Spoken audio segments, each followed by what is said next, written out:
Good morning, everyone. Hopefully everyone is well.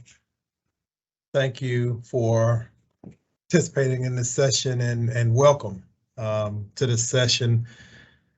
If you could move forward to the next slide.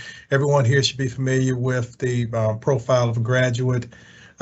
These are the characteristics that not only on the K-12 side that they're looking to have high school seniors leave high schools with, but we also seek the same thing for adult education graduates. You know, we expect fully to connect adult education graduates to some type of pathway, whether it's leading to employment or to post-secondary training when they leave adult education. So again, just always keep this in mind as you move forward and work with your students.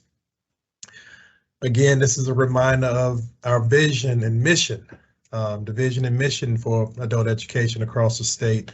You know, definitely the goal is to make sure that each member that attends, each individual that attends adult education program will leave having the ability to be really active community members.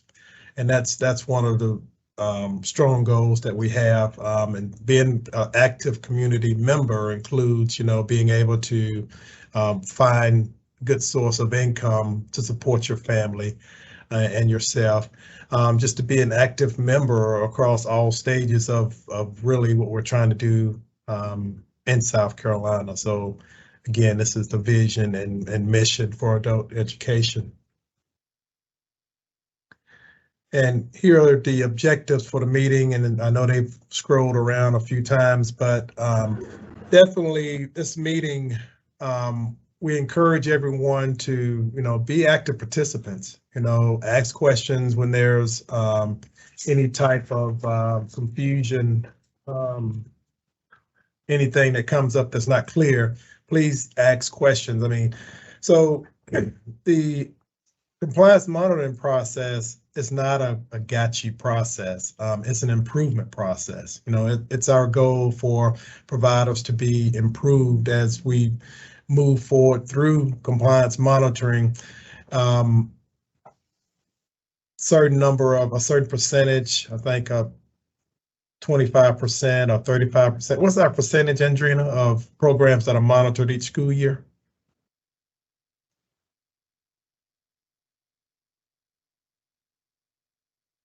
Are you there, Andrina?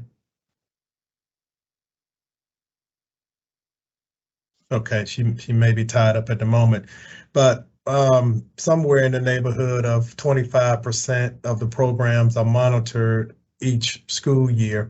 And through this formal monitoring process, I mean, definitely the goal is to keep adult education on track to be as strong of a process as it can possibly be.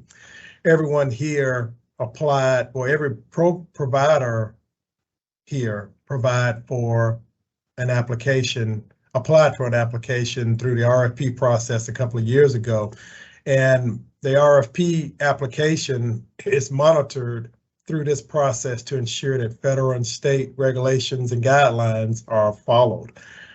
Required actions will be given when violations are identified. Recommendations will be given when we see improvement that needs to occur. Commendations will be highlighted when we find exceptional work across programs. But this process is also a process that we hope will be able to help us identify best and promising practices. So there's a lot bottled up into this compliance monitoring process, and we're hopeful that you know, you don't look at it as just some large task that you have to do, but look at it in a way that you're working to improve your processes so that when students come through, we give students the best possible process for them to be successful.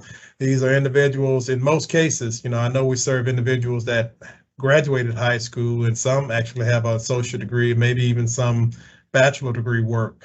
But in most cases, a lot of individuals coming through programs didn't have a successful process when they went through the high school process. And so we're hoping that this process does engage them and they're able to move through and be successful in our adult ed programs.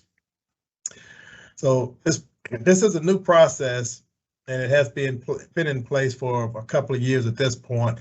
The new component of it is as a result of the new law that we're operating under, the Workforce Innovation Opportunity Act, the 20 considerations. Going through this process will not only work to strengthen your program and make sure that your processes are what they should be for students coming in, but it will also enhance your efforts when it's time to write another application. Like in a couple of years, it's going to be time to go through another grant cycle. A new RFP will go out and new applications will be expected for all 4 grants. This process really helps you prepare for writing a good, strong application. So just keep that in mind and try to get out of the process the most you can get out. But you're in good hands with this team. The team has put in a lot of work in preparing for the monitoring process. So I really think you're in good hands. I think we're ready to move forward. Mike, are you able to hear me now? Yes, I can hear you now. Okay, there was a setting that was off on my mic, and I apologize. That's why you were unable to hear me. But I wanted to say good morning before we get started, and thank you, Mike. Thank y'all.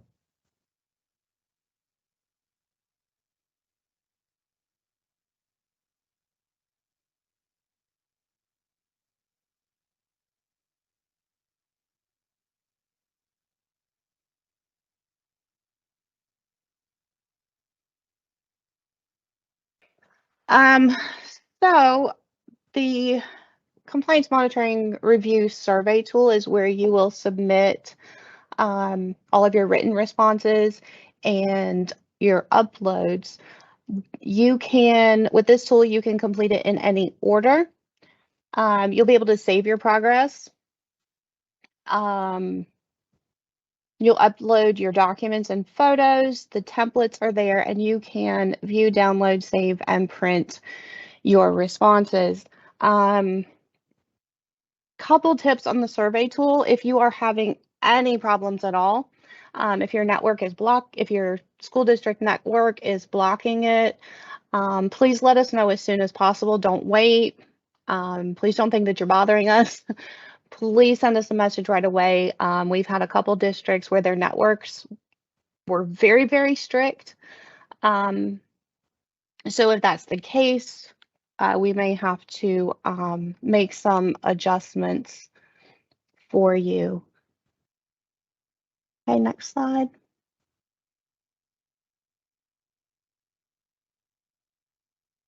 Okay, we want to look at the most important sections of the training manual. We know that the training manual is a guide for you. We have different sections that are listed here on the slide, but we are going to focus on a couple of pages and a couple of sections that I feel are most important. I would definitely suggest that you read through the entire training manual. But page 5, if you could make a note of this, is speaking about or is listing your record selection process. That is 3.4 on page 5. So just make a note that page 5, your record selection process 3.4, read through that area, that section. Then on page 6, please make a note of 3.6, which is your instructor and staff input process, and 3.7, which is your instructional observations. Please make a note of page 7 as well. There's a continuation from section 4, which is the duration of the review. It gives you all details of the review of that training in the training manual, and there's a table that tells you exactly what's going to happen, when it's going to happen, and it really will give you a good overall idea of what the process looks like. Page 9 is about documentation, and we want to reiterate that when the written documentation is due, that is the date that your compliance monitoring review starts. And also page 9 talks about classroom observations, as well as observations of the facility that we may do while we're there. We may also observe other activities that are taking place at your program while we're there. So those are the sections that I feel are critical for you to take a look at. But of course, the entire manual is a guide, and I suggest that you read through that. Thank you so much.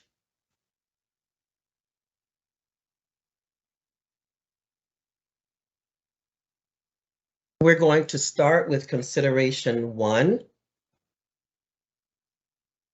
With consideration 1, during your asynchronous training, I showed a screenshot of the compliance monitoring tool and the structure of that tool, showing that it has a left side and a right side. The left side shows the consideration, the right side shows documentation requirements. So when you're looking at your tool, keep that in mind and read through everything in detail. For consideration 1, we have 1.1, the regional employment needs list. And that's your regional needs list as identified in the local workforce development board plan. 1.2 is the process for developing your career pathways from employment needs list. You will use that needs list from 1.1 to write a description of how you develop your career pathways. 1.3 is your local and regional demographics. And you are expected to describe the target population that is being served by your adult education program by listing local and regional demographics. It specifically states on the right side of the tool for 1.3 that we are looking for a written description of the population being served using local and regional demographics, including but not limited to A, levels of educational attainment, B is labor market information, and C is post-secondary enrollment and completion. Please make sure you look at A, B, and C and make a written description response for each of those. 1.4 is your local education and workforce priorities. You must include the education and workforce priorities for your program based on the local plan and community demographics. 1.5 addresses the needs of individuals in your community. And we want you to list the specific program activities being provided by your program that address the needs of the individuals that you serve, and also how your program meets the needs of the community through the identified activities. Your recruitment and retention action plan is listed, and we are asking that you provide a copy of your program's action plan, recruitment and retention action plan. Please make sure that it has been updated to reflect any changes that may have been made, and it can be found in your program's RFP in the appendices. And then lastly, 1.7, the approval for students that are under 18. We need for you to provide a list of students from the LACES database who are younger than 17 years of age, along with the signed underage approval forms for each student. Those approval forms must be signed by the appropriate designated official. Lastly, we had some checkpoint questions at the end, and I noticed that there were a few that had some trouble with questions 1 and 2. If you do have questions still about the educational requirements or those specifics that we listed on the right-hand side regarding documentation requirements, that speaks to the companies that are listed in your local workforce development plan, please ask those questions in the Q&A at the end of this training. And we also, I also noticed that there was 1 or 2 people who may have not been sure about the recruitment and retention action plan. That form needs to be updated and can be found in the RFP appendices.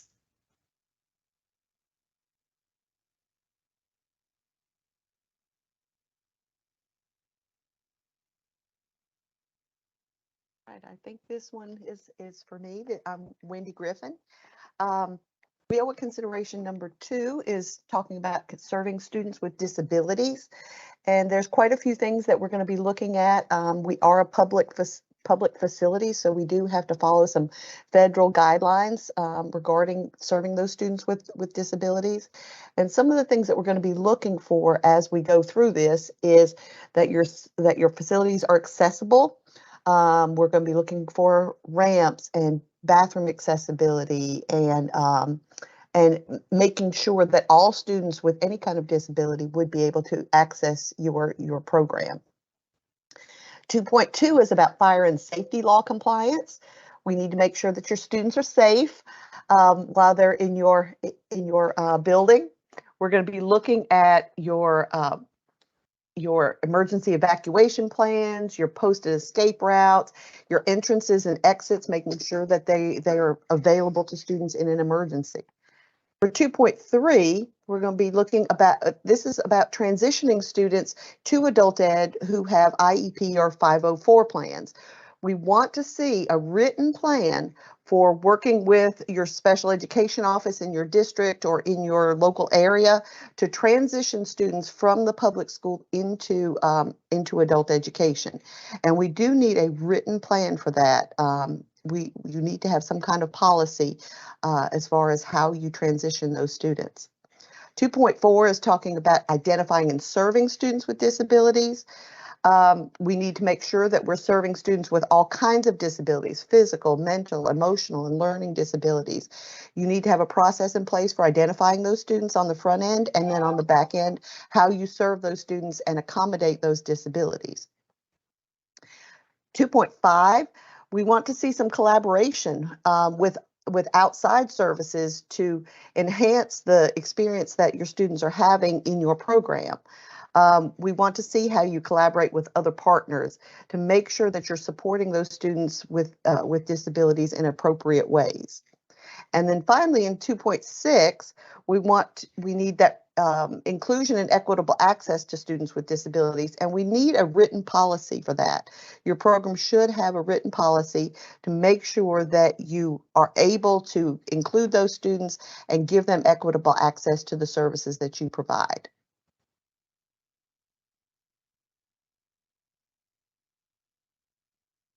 I think we'll move it on to consideration 3. Did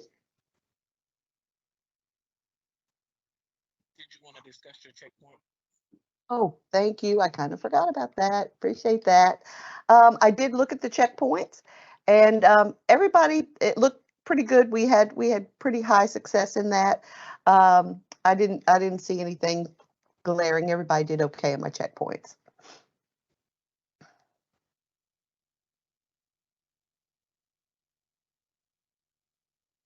Okay, WIOA consideration 3 is where you'll discuss your past effectiveness.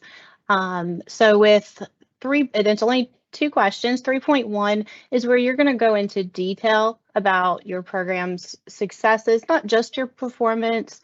This is where you really want to go beyond your table 4 and talk about any awards that the program may have won, may have been awarded.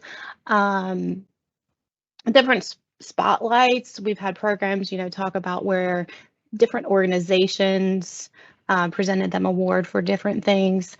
You could provide anecdotal evidence here, give some specific examples of successes with individual students. So this is your place really to shine. And then 3.2, you'll complete the past effectiveness chart, and that looks at your program's performance over the last 3 years. And it is, it's a little different this year. You have a section that looks at your measurable skill gains, but it's where you can count all of your measurable skill gains. So in the instructions, it shows you how to pull those.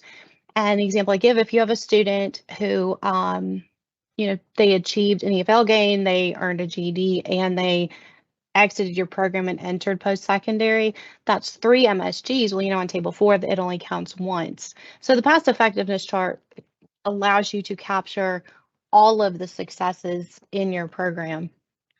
For the checkpoint questions, everyone also did pretty well. So I don't think we need to go back over those. This is a pretty simple consideration. So we can go on to consideration 4.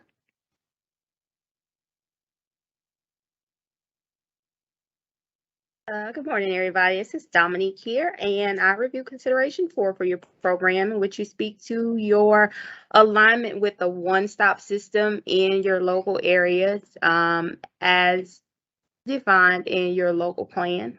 For consideration 4, you do not provide a written description of the activities, but you submit digital copies of MOAs and collaborative agreements that you have with partners in your area, and that includes your SC Work Centers for the adult dislocated worker youth program and the Wagner Pizer Title III program, your Voc Rehab MOA if you are an adult ed program that provides services at the local VR area office and training center. Your post-secondary institutions. So we have a statewide agreement with the technical college system, but if you've developed the MOA for your IET with a training provider, including the technical college system, we'll have you upload that documentation in 4.1 as well. And any social service agencies or employers. So if you have a workplace literacy program, or if you have a partnership, this includes DSS as well for the SNAP process. But if you have something with a local community service agency where they're providing support to your adult ed students to help them participate or continue in the program, that information is uploaded here. In 4.1b, we ask for a copy of your adult ed partners and partnership coordination form as well. Those are required documents for this consideration. Just want to remind you all, as far as the checkpoint is concerned, that when you submit your MOAs, if you are an adult ed, we require the first and signature page for your MOAs, but if you have a partnership where you're contributing financially or to the SC Work Center in your area, then we need your first and signature page as well as your IFA contribution page, which shows what services and funding you contribute to the SC Works comprehensive site.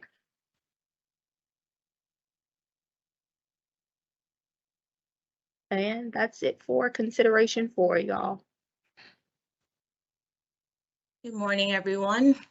As a recap of the points I've shared in your asynchronous training, considerations 5 and 6 hone in on the quality and rigor of teachers' overall instructional practices and delivery of said practices.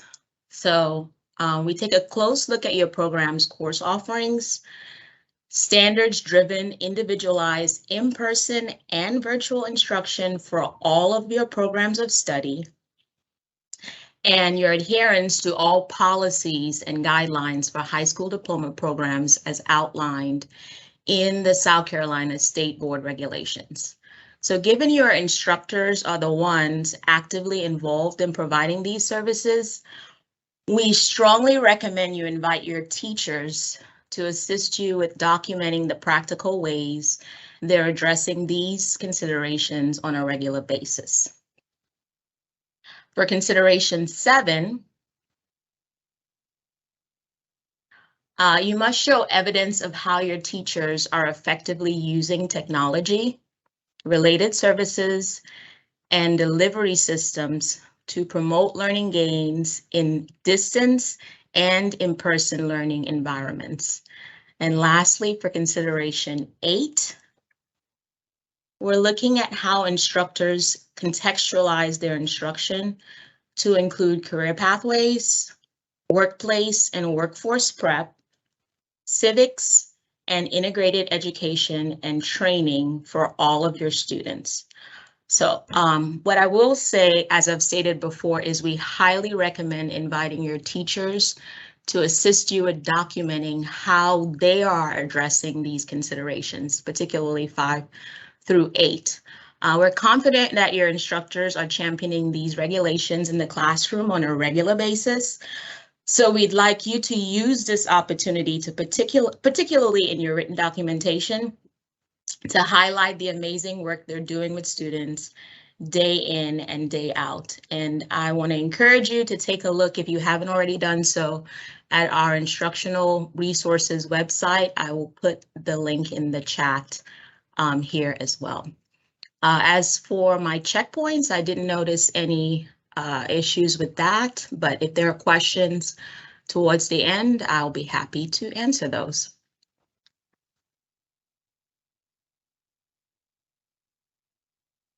Good morning again, everyone. Harriet Jeanneret. Consideration 9 centers around instructor and staff qualifications. 9.1, the expectations are that we look for well-trained instructors, counselors, and administrators, and that's done by us reviewing your teacher certificates, ensuring that each teacher has a current certificate. We're looking at processes as far as when certificates expire, the dates, and how you communicate that to your staff. 9.2 centers around continuous professional development, how your staff is continuing to grow and learn new information. And then 9.3 is how you acclimate your staff to adult education, how you help to onboard your staff and share your program guidelines and everything concerning your program and adult education in general. And then 9.4 is your ongoing relationship with your staff, centering around your staff meetings, your agendas, the topics you cover, what your objectives are for your program year, your focus for that year. And then finally, 9.5, your process for observing your staff and how you give them feedback and how you involve them in the overall programmatic issues within the program. And those are the 5 areas for consideration 9. Thank you.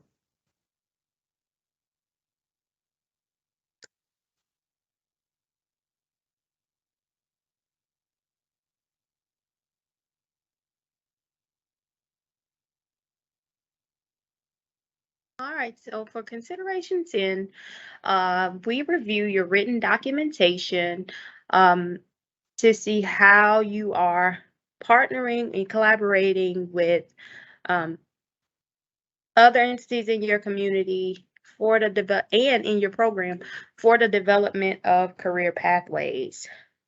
So in 10.1, we ask you to describe how the collaboration is taking place for you to develop your IET.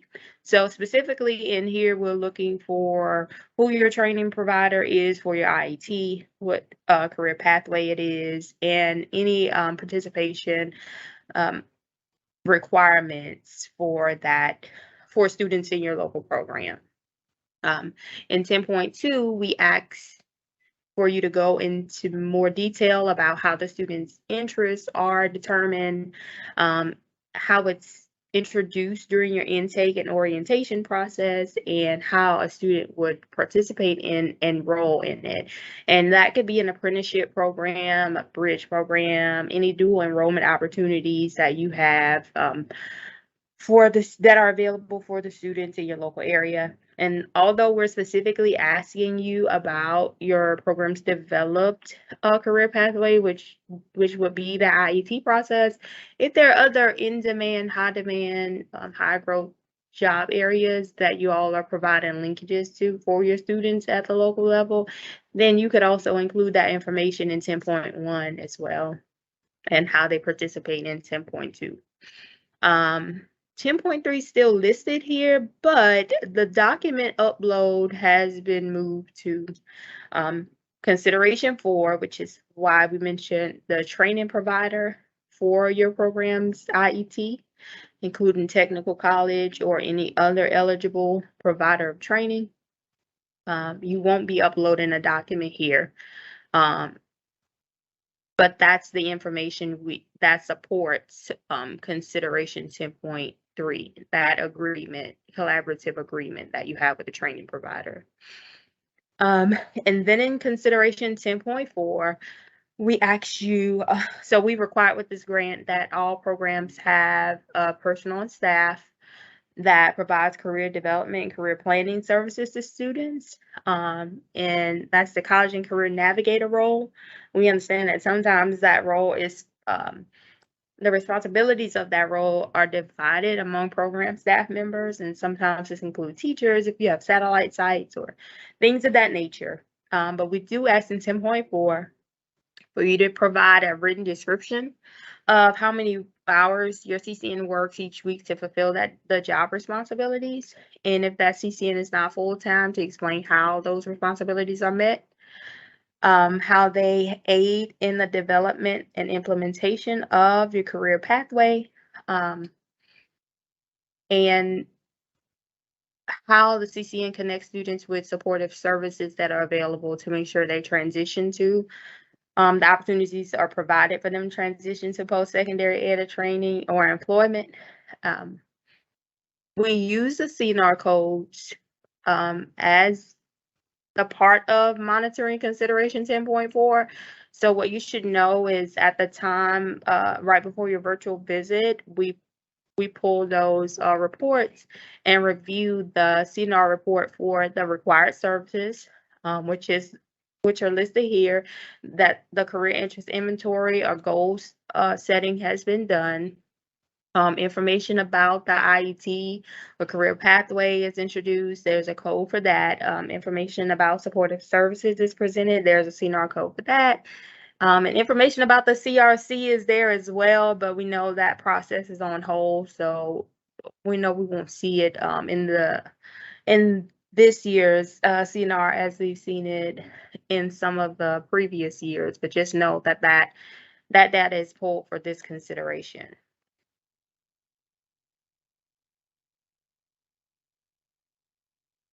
In terms of checkpoint, when we speak of the developed career pathway, I believe I answered that. We're talking about your program's IET, the approved IET that you have. A lot of times we see programs copy and paste the CCN's job description for answering consideration number 2, but keep in mind that this is the time when you get to highlight some of the great things that are in practice at your program as in terms of the CCN services. So please be sure to describe the things that are being asked for. And I don't think that the job description does some of the activities justice that you all do at the local level with the students with career planning and career development. So be sure to specifically address those. And then again, we kind of pulled out those 5 required services for you that are monitored as part of consideration 10. The interest inventory, the goals, college information session, linkages to supportive services, and that CRC information. Although we're not leaning heavily on that CRC code being in LACES this program year. We can go on to consideration 11. And it kind of piggybacks on 10 a little bit for me, because we do use it to look at some of the supportive services that are offered for your program. So in consideration 11, you're speaking to your flexible enrollment process. That includes your main and satellite sites. If you have satellite adult ed sites, you'll be describing your intake and orientation process at all of your sites. Who's involved in that process, staff member roles, and activities that take place across that period, as well as the schedule if you have a multi-day intake and orientation process. In 11.2, again, we're looking for a description here. This is a point that you'll get to actually write about some of the supportive services that you are connecting your students to at the local level to ensure that they have support for their participation in adult ed and for their education and training needs. And then again, we look at those schedules. We want to know if you have day and evening classes, the times that those students may attend your program in the day and the evening, how many days a week your program's operating, things of that nature. And again, we do look at CNAR codes for this one. We look at 2 sets of CNAR codes for this one. We look at what's in supportive services, and we look at referrals, refer to and refer from. And because we started a new process where we're looking at co-enrollment data, we also pull services for us for the program year. So there's a services tab where WIOA co-enrollment data goes in when students become co-enrolled in those programs. And we look at that data as well for your program to see if there's a good follow-up to evaluate whether or not you have a good follow-up process for getting that information back in the LACES. That's all I have for consideration 11.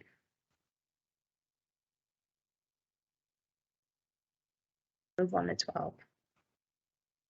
Okay, consideration 12 is really focused on how your program collects, manages, enters, and analyzes your data. 12.2 is what I really want to focus on, and the checkpoint questions were 100%, so that is awesome, but I do just want to touch back on this. So 2 things. One, something to remember when answering all of your considerations is that the RFP was your plan of what you're going to do over the next grant cycle. In compliance monitoring, we look at what you did. So data is going to really incorporate itself into most of the considerations where you're going to talk about, what were the outcomes. If you had planned an IET for CNA, you're going to pull data to see, how many students did you have that participated in the IET? How many completed it? What were those outcomes? In addition to all of that, consideration 12 is where we look at how your program manages the data system. So are your staff attending trainings? So we will cross-reference, we'll look at Brightspace. This is where we're going to check the staff roster to make sure that's correct, because that is used in consideration 5, consideration 17 for financial monitoring, and it'll be used for consideration 18 in records. Your program schedule will be reviewed, and that also connects to as consideration 5 for sure, and of course for the compliance monitoring on-site visit that will help guide classroom observations and so forth. We will look at your monthly data checklist. That is very important that your data staff are completing that monthly checklist, and that is how you're double checking for errors, making sure that your measurable skill gains are showing up like they're supposed to, and making sure that everything is entered correctly. If you have the different subgrants, if you have family literacy, corrections, or ILC, making sure that those students are entered correctly so that they're populating on the correct tables. Now, when we ask you for these processes, we do mean the literal process of how the information is collected and entered and how you use your data, going on to 12.3, to manage and monitor your MSGs. That's another one that's going to show up in considerations 5 and 6. How your instruction and how your classes are structured to ensure that performance. 12.4, you want to refer back again to your RFP. That one correlates to 12.D from your RFP. And in 12.D in the RFP, you stated the strategies that you were going to put into place over the next grant cycle. For compliance monitoring in 12.4, you're going to talk about the effectiveness of those strategies. How did you do it? What did you do? Did something not work? Did you have to make a change? And what were the outcomes? And 12.5, with follow-up, I know follow-up is a thorn in your CCNs and data people's side sometimes, but follow-up gives another viewpoint of what your program's effect was on the students after they left you. So if they're entering employment, what those median earnings are, or if they entered post-secondary and earned credentials after they left you, this is showing what kind of impact you had on those students. So when we ask for that follow-up process, again, for processes, we're looking for a literal step-by-step.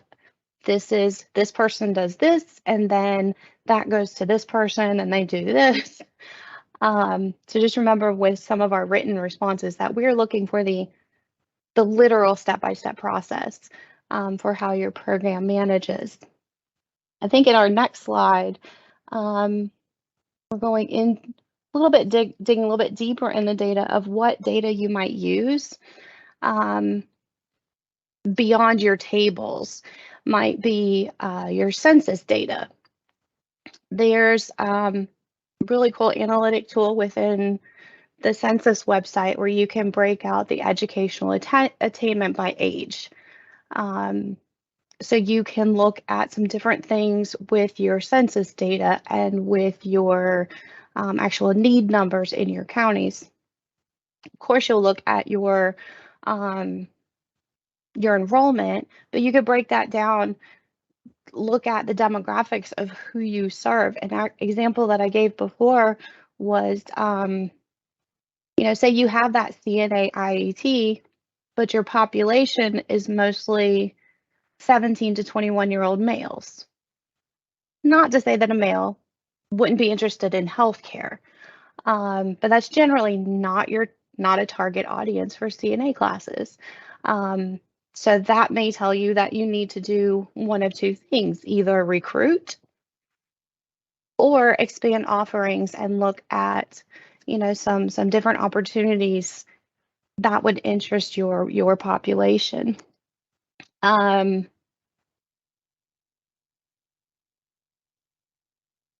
I lost my train of thought there. So each of the considerations, of course, again, going back to 5 and 6, there's a lot of different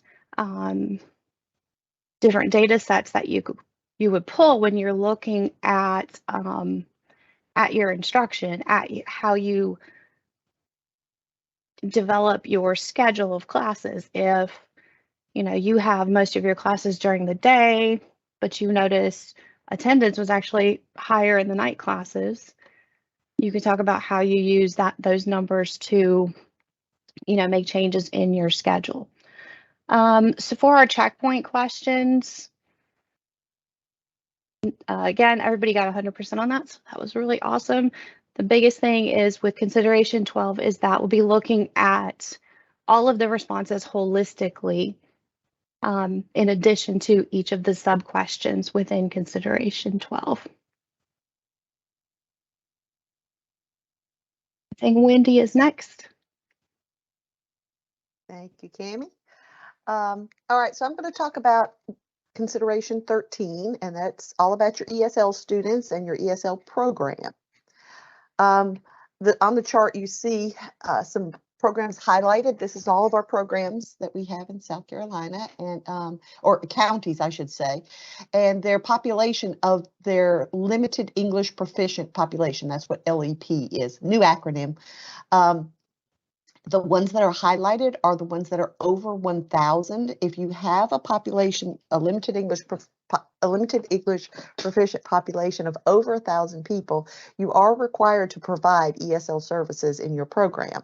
Now, that's not to say that if you have less than 1,000 students that you cannot provide ESL services, if you see a local need, if there's a change in the population of your community over time, you certainly have the option to provide those services, but it is not a required piece.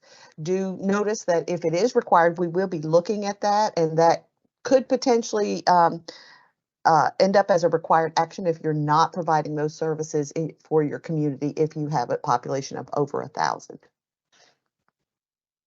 Next slide, please. All right, we only have three little sub considerations here for consideration 13. The first one is serving that ESL population.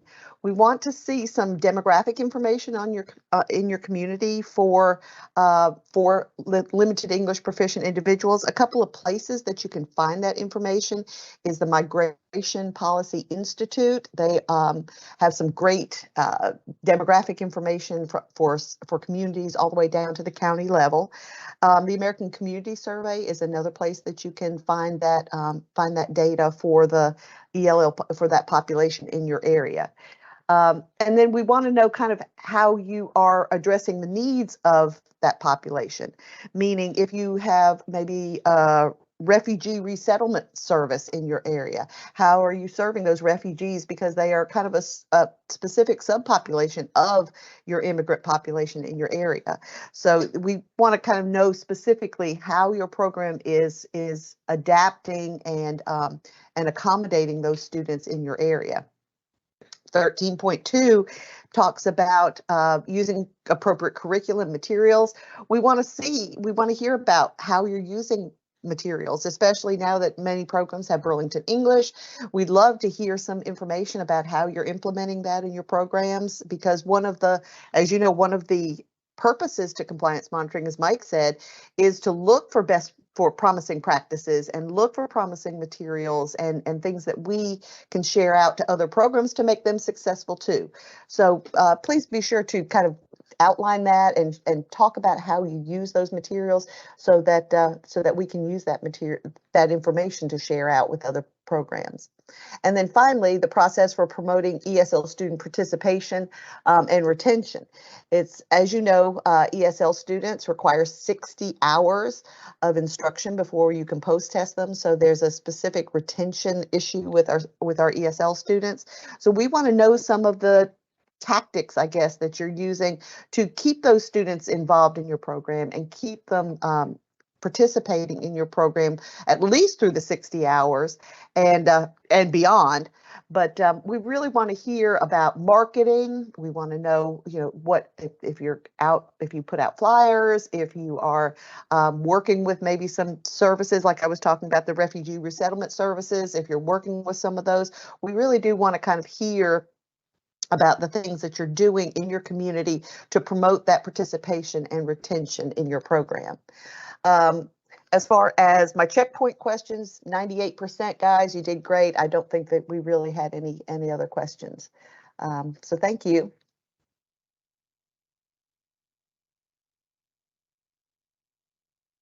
Hello, Harriet again. The next considerations, 14 through 16, are relevant only to subgrant recipients. If you're a recipient of the Corrections Education subgrant, the Family Literacy subgrant, or the ALSE subgrant, you actually get to check an NA on these considerations if you are not a recipient. These expectations are actually satisfied through the annual report and the interim report. And if you recall, when you complete these two reports, you're already responding to the 13 considerations. So that's where we glean the information from. If Wendy or Lakeisha, or if I need additional information, we'll always contact you in regards to the consideration. And of course, we look at your written documentation very closely. So that's considerations 14, 15, and 16. Thank you. Good morning, Mary Hugie. When you went through your training in D2L, I tried to provide you with samples of all of the reports that required for consideration 17. The revenue and expenditure reports we need for current year and your prior 3 years will be needed for federal and your state funds. When you submit your report, it should include all of your allocations that you might be receiving. Could include SNAP, your EIA funds, HSCD. You should submit a report, expenditure report for those allocations. Your RFP, budget planning form, and your budget narrative should be submitted from the application that you submitted for this grant cycle. And I'm sure you would like, well, what do you need that for? What are you going to do with that? Well, in your RFP with your budget planning form and your budget narrative, you projected how you were going to use your funds. And then when you submitted your budget planning form, once you received the allocations, now you're sending saying, I'm actually going to use my funds in these various budget planning and budget codes. Then when we look at the expenditure report, then we can see that, okay, they projected here, they budgeted on the budget planning form. Now the expenditure reports are going to show us how they are actually using the expenditures. So in your checkpoint, it asks the question whether it was true or false that funds are awarded and should be expended as you have indicated on your budget planning form and your budget narrative. So that's true. You are projecting how you're going to spend your allowable funds on your RFP budget planning form, and we are looking at your expenditure report to say, yes, that's actually how they're being spent for allowable expenditures.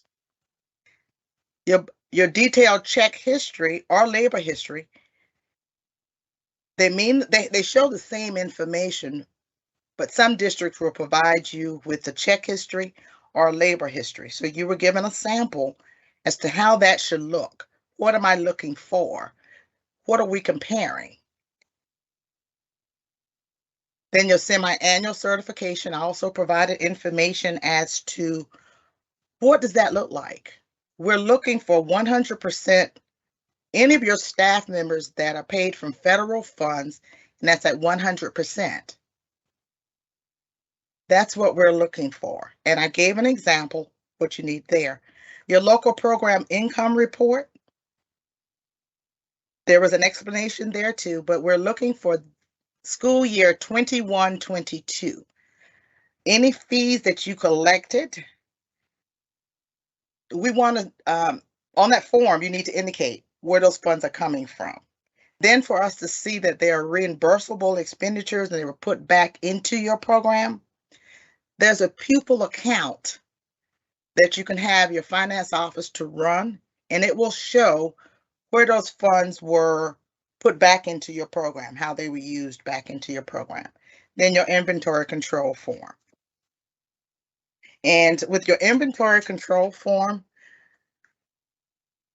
we need to physically see the equipment that was purchased with your adult ed funds. Question, could you send a picture? No, not really, because you could have taken that picture. No, not saying you would do it, but according to the CFR, we are to physically see the equipment, or you can do a video walking around the room to show where those where the equipments are, and I'm looking at serial number also. So we need to make sure that I can see that. Next slide, please. Also, I wanted to provide some samples of your written documentation. I provided some samples for some programs that we monitored last year, took some of their samples and took some of their written documentation and provided you that information. Now, we know sometime when we're asking for your process for receiving and reconciling fees, or your accountability, or your payroll process, it's really great for you to provide us what's done in the district for the district policies and procedures, because we know you're a part of a wonderful district. But tell us what you're doing. Get very specific. Get intimate with you. Tell us what you're doing, how you are making these processes happen. It's okay to pull information from your district policies and procedures, or SOP, whatever they call it, but tell us about you. Make it personal. Even if you have to take out district, put in adult ed local program, we're fine with that. And then you have a list of your awards and grants. Now, when we're asking for a list of your employees or volunteers, we are looking for all personnel that support your local adult ed program. They can be volunteering, they can be substitute, your custodial staff, whether they're paid or not paid from your funds, they are still in some form or fashion supporting your local adult ed program. That's what we're looking for. That should be in your staff, on your staff roster. This year, a little different. You can now pull it out of LACES. So your LACES person can provide that information. Less stuff you have to worry about, making it easier, go into LACES and pull that information. But make sure that your funding sources are there. So we'll know. And then when I look at the list, I'm going back looking at your check history and making sure I'm looking at your expenditure report to see how those employees are paid. So they should all match up. If you have John paid from state funds, I should have a timesheet for John being paid from your program. I think I touched on, as I spoke, with the two questions that were on in the checkpoints. So any questions, please feel free to contact me. I'm always available.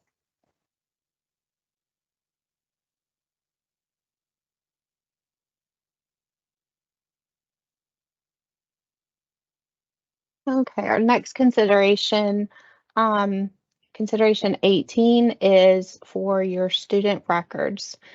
So just to give an overview of the process for student records, this will be done during your on-site visit. The day before your on-site visit, you will receive an audit list with the number of current year students and selection of the past 5 years graduates for both GED and high school diploma. When we pull these audit reports, they are pulled randomly, but at the same time, we do try to make those random selections representative of your program. So if you have a higher number of ESL students, we'll probably select a higher number of ESL students. If your graduates are mostly high school diploma, there's going to be a higher percentage of high school diploma when we pull those. And this is especially important for larger programs in particular. We'll also look at the records storage to make sure that they're stored in a secure room, in fire-safe cabinets, and we'll look at your process for purging records. All of the guidance and the instructions and the documents that are required for each type of folder are included in the guidelines for student records. So make sure that you review that. And again, just like Mary said, if you have any questions, and I've been getting a whole lot of questions actually for this consideration, please do not hesitate. You can just shoot me an email or give me a call if you have questions on any of those documents that go into the folders. For the checkpoint questions, let's see. Most of them were, you got most of the question. I think we were at 97%. And I'm guessing the trick question at the end about high school diploma completer and non-completer records. Just do remember that those are to be kept, all high school diploma, again, graduates or non-completer. And that means if a student completed even one course with your program, those records are to be kept for a minimum of 75 years. Looking at the questions, this is probably the one that was missed most often. And of course, I hope you know that we don't choose the number of records based on the type of snacks that are provided to the team. So I did try to break it up a little bit in there. And I think that is mostly it for records. So we can go on to 19. Yes, consideration 19 is talking about your standardized assessment. Your expectations include 19.1 through 19.6. In the checkpoint question, one of the questions was asking if you had to write a response for every one of the expectations. So I can go ahead and let you know that you do not have to write a response for all of the expectations. The only consideration or sub-consideration that you would need to write a response for is 19.4. And that is where you would actually write your process for administering assessments to your students. And it has A through H, or it has alphabet there, so that it will list each one of the assessments that you need to write for. Please do not skip any of the alphabet that are listed. If your program does not administer that assessment, please write N/A so that we know that you did not miss it or skip it by accident. We know that it is not administered at your program. As far as 19.1, 19.2 and 3, and 19.6, those will be observed while we're on site during the on-site visit. Your 19.3, I apologize, is looking at your qualified test administrators. So we would be looking for the certificates or looking in D2L or the past year Pro D for those certificates that made sure that proves that all of your test administrators are qualified to administer the assessment, which means that they have had the assessment policy full if they were new, or the assessment policy update if they're veterans. And then also they have had the training for the specific assessment that they administer. The secured tested materials, 19.5, is if you do administer paper tests. If you do not administer paper tests, then you would not have to worry about 19.5. And of course, like I mentioned earlier, 19.6 would be observed while we're during our on-site visit. So now we will go to consideration 20. The checkpoints I mentioned earlier. There was just that one question that asked, did you have to write for each of the considerations? And that was that you do not have to write for each of the considerations. I think that that kind of tripped some people up, and also that you can skip if you do not administer an assessment, but we would like for you not to skip. We would like for you to write N/A if if that assessment is not being administered at your program. Consideration 20. Okay, and last but not least, we have a couple questions just dealing with program management. So 20.1 will also be done during the on-site visit, and that is an observation of the facility to make sure that you have proper outdoor lighting, especially if you have night classes. Parking lot might be part of this. It also might fall into consideration too. Making sure that your facility is well ventilated and safe for you and your students. For 20.2, this one asked for evidence of communication about adult ed policies with your superintendent. And this could include a lot of different things. It could be memos, emails. Some directors in years past, provided agendas where adult education was on the agenda for a district meeting. Just making sure that the district, the superintendent are aware of the great things going on in your program. 20.3 is you'll provide a copy of your district's promotion and retention policy, and this connects to considerations 18 and 5.2 and 19 for assessment, looking at the classification for your 9th through 12th graders, because some districts, it's just a certain number of units will classify someone as a 10th grader, whereas in another district, it may be specific classes. So we do need that. 20.4, your student management and discipline policy. Usually what's submitted there is your program handbook or the student handbook that you provide to your students during intake and orientation. We don't get a lot of, people kicked out of adult ed, but just in case you need it, it's really good to have a policy, for that. So you do have something written. And then the last thing is the job description for all employees.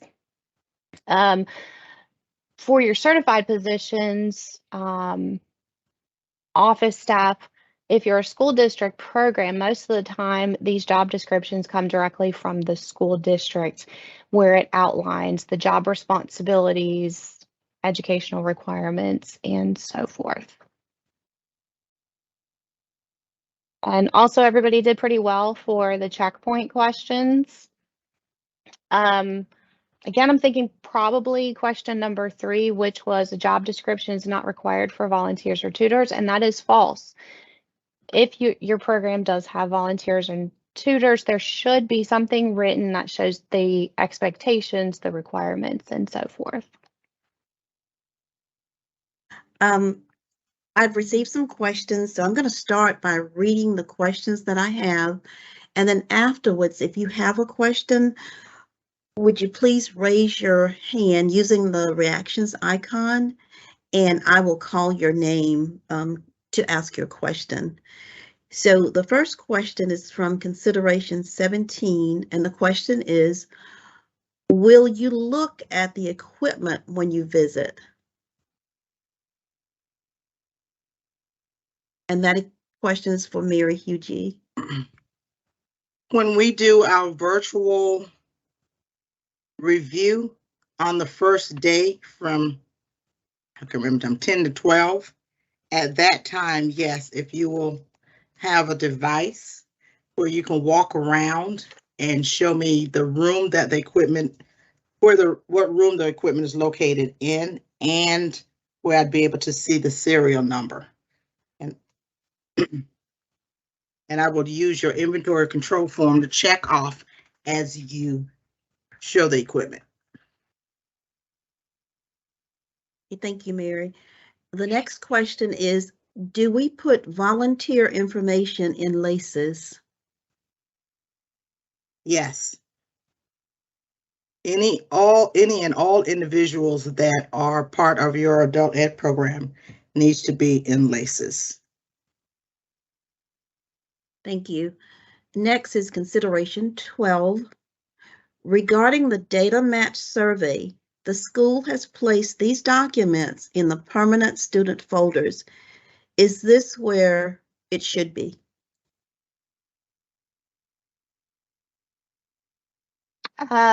Yes, that's fine to store those surveys in the permanent folder. Of course, just making sure to enter the information in LACES. It's not required to be in the permanent folder, but that is an option and a place for you to store that.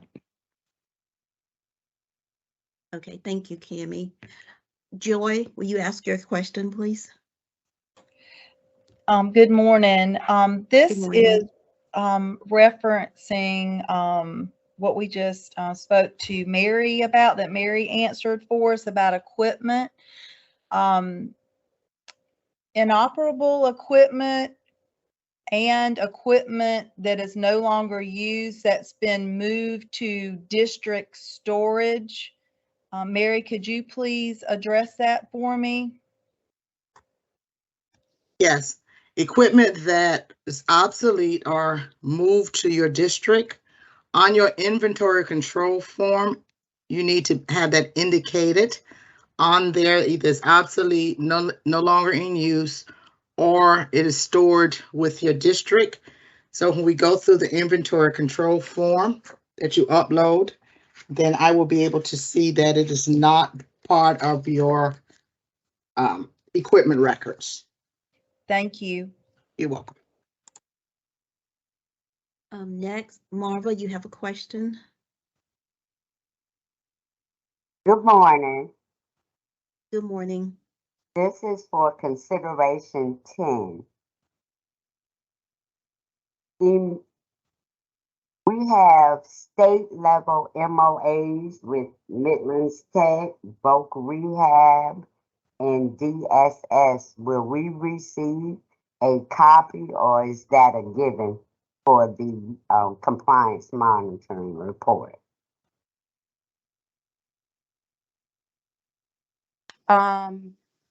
We can send you a copy of the MOA. Well, the MOA with Voc Rehab is for 3 years. So if you have the one from last year, it'll be the same one that you're using. It doesn't expire until 2024, the end of 2024. What's the other one? SNAP. I can get you a copy of the SNAP MOA. I'll have to touch base with Marty Lynn to get that because she oversees that SNAP process. I'm not sure if I think it may be renewed every year. And the technical college one, I can follow up to see where they are in the process of, with the statewide technical college MOA. What we were specifically looking for with 10 though is the agreement you have for your IET program. But we can get you those statewide, copy of the statewide ones as well. Thank you. You're welcome. And actually, that is the last question. I don't see any more questions.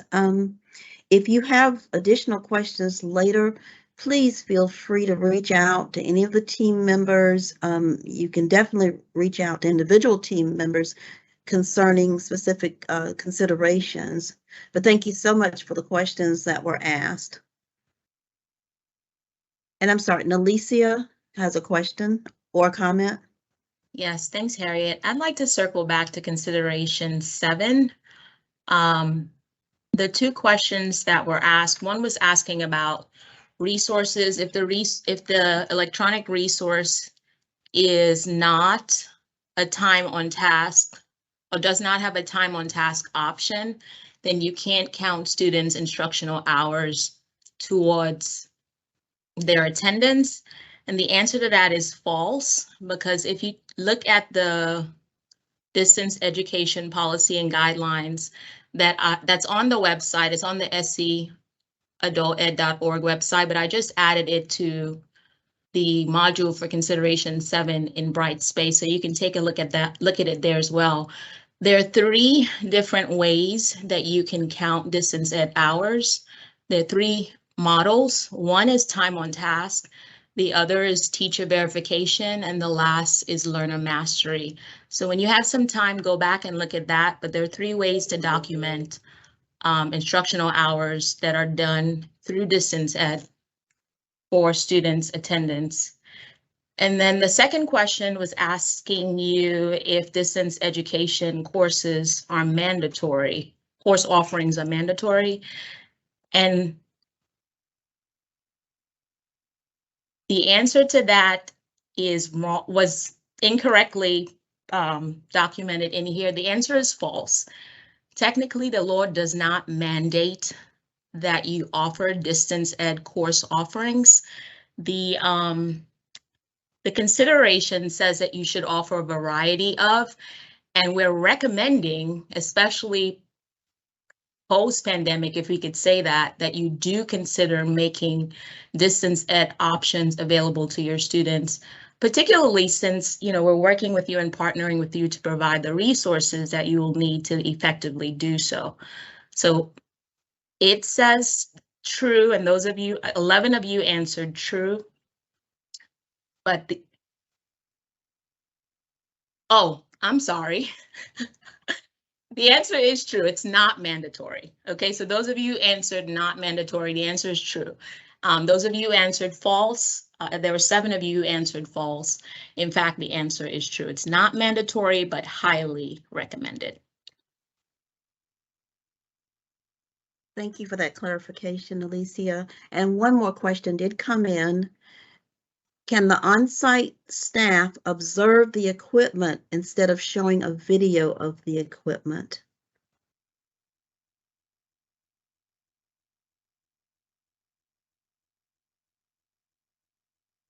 And That Mary, is something that we have not discussed with our compliance monitoring team. In the past, last year, how we were doing it, when we were doing our virtual visit, some of the programs I think I will be on site as 2. I think that I will be on site. I asked to reserve an answer to that until I have a discussion with the compliance monitoring team, please. Definitely will get an answer back to you. Thank you, Mary. And once again, please do not hesitate to ask any questions or seeking any information that you're not clear about. Andrina? Thank you so much, Harriet, and thank you to all of the participants for your questions. Thank you for listening, and thank you for being a part of the compliance monitoring preparation training, where this is our first time having an asynchronous portion as well as a synchronous portion. I would love for you to reflect on the way that you feel at this point. We had a barometer at the beginning to find out, how you were feeling. If you needed more information, how much more information you felt you needed. Now that we've gone through the asynchronous and synchronous portions of the training, ask yourself those questions again. Are you still at a 10? I don't remember anyone saying that they were at a 10, but go down this list and see how you're feeling. And based on that number, please reach out to one of us. Please feel free to log back into Brightspace. The course will be available all the way through June 30. So not only can you log in and access the information, but your staff can as well. They would just need to log in, make that training discoverable, and then enroll in that course.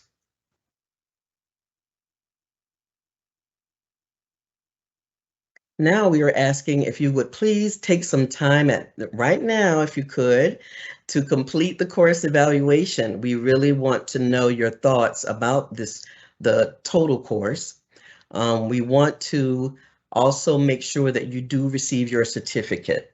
In order to receive your certificate of completion, you will need to log into Brightspace, complete the course evaluation, and that will trigger your certificate to be available. So if you could do that now, that would be great. Or if you could remember to do that as soon as we close, that would be wonderful. Again, we want to thank you for your attendance. Thank you for your attention. And if you have any questions at all, feel free to reach out to any of the team members. We are here to help and to make your compliance monitoring review successful. Thank you so much.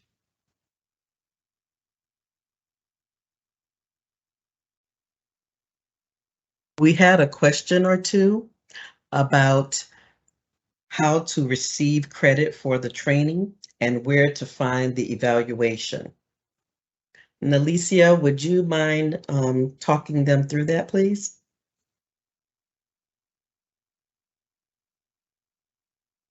So If when you go, thank you. when you go to the last module in the course, is the last module? Yes, where it says synchronous training. If you go down to the last tab, you'll see training evaluation. You want to click on that, and then go to Open Survey. Or take, I think yours would say take the survey or start the survey. And you'll complete the survey, and once you've submitted it, you will get a notification that you have earned a certificate of completion. Does that help? Thank you so much, Nalicia. Yes, I did get a couple of emails that they found it. Okay, great. If there are no other questions, Lakeisha, would you end the meeting, please? Feel free to reach out by email.